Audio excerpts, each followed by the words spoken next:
Salut à tout le monde, j'espère que vous allez bien.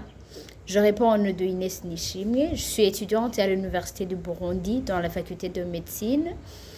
En cinquième année, je viens aussi de terminer le cours sur la recherche de mise en œuvre sur les maladies de la pauvreté.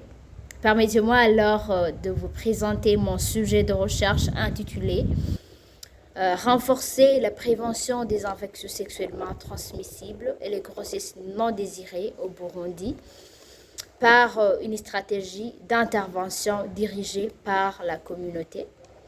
Pourquoi alors je propose cette stratégie pour améliorer la prévention des infections sexuellement transmissibles alors qu'il y avait déjà des services de santé de la reproduction déjà là, comme des CDS, Amis des jeunes, ou bien des centres de santé déjà disponibles avec des prestataires de santé et des services de santé qui sont efficaces. Alors, quel est le problème? Qu'est-ce qui pose problème et quelle est la solution? Comment est-ce que je vais procéder pour donner des résultats qui sont efficaces dans ce domaine? Premièrement, comme problème identifié, c'est la différence entre l'efficacité des services et la hausse du taux de grossesse non désirée des infections sexuellement transmissibles chez les jeunes, alors que ça fait des années que nous avons eu du progrès dans la disponibilisation des services de santé de la reproduction. Par exemple, une étude qui a été faite en 2016 par Adolphe Habimana a montré entre de garçons de 43,6% et de filles de 45,9% qui avaient des besoins non satisfaits en matière d'information, d'éducation et de communication en santé de la reproduction au Burundi. Et comme résultat de recherche qui avait été fait auparavant, donc en 2010, ça avait montré le taux de 53,5% des garçons et contre 55,5% des filles qui avaient des besoins non satisfaits en matière de la santé de la reproduction.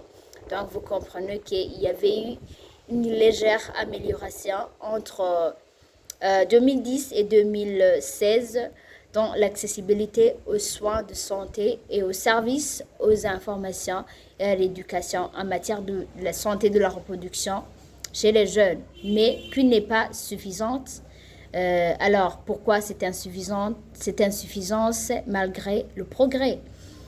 L'insuffisance est liée au fait que, malgré la disponibilisation, les services de santé de la reproduction qui sont là, il y a le personnel qui travaille dans ces services qui ont une différence d'âge avec les jeunes ou bien la communauté qui sollicite ces centres amis des jeunes pour avoir des services de santé de la reproduction. Il y a aussi des barrières socio-culturelles et stigmatisation, comme quoi les jeunes qui sollicitent les centres de services de santé de la reproduction se heurtent à un problème socioculturel avec souvent des jugements et parfois le personnel travaillant a aussi donc des croyances religieuses ou croyances culturelles et parfois ils portent leur jugement ou bien donnent comme conseil d'abstinence si on est jeune. C'est pour cette raison que les jeunes parfois préfèrent ne pas y aller, ne pas solliciter ces services de santé de la reproduction, ce qui donc signifie la hausse du taux des infections sexuellement transmissibles, la hausse des grossesses non désirées, malgré la disponibilité des services de santé de la reproduction qui sont efficaces. Alors, quelle est la solution que je propose? Comme solution, je propose une stratégie d'intervention dirigée par la communauté.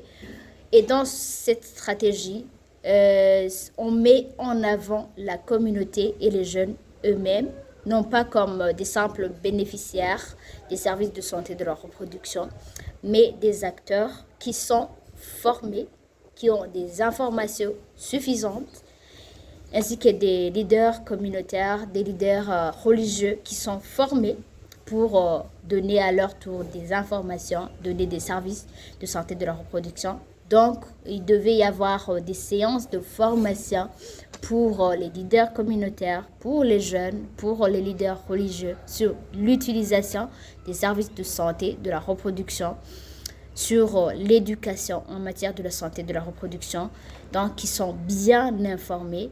Et donc, dans cette stratégie, il y aura la disponibilisation des services de santé de la reproduction efficace chez les centres de formation communautaires, non pas cette fois-ci au niveau des centres amis des jeunes ou bien des centres de santé, mais au niveau des centres de formation locales accessibles pour la communauté qui est bien formée, et c'est des communautés elles-mêmes.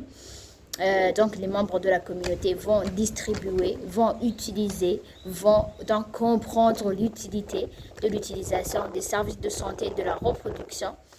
Et cette stratégie, je suis convaincue que ça améliorerait l'utilisation, l'acceptabilité et l'efficacité des services de santé de la reproduction.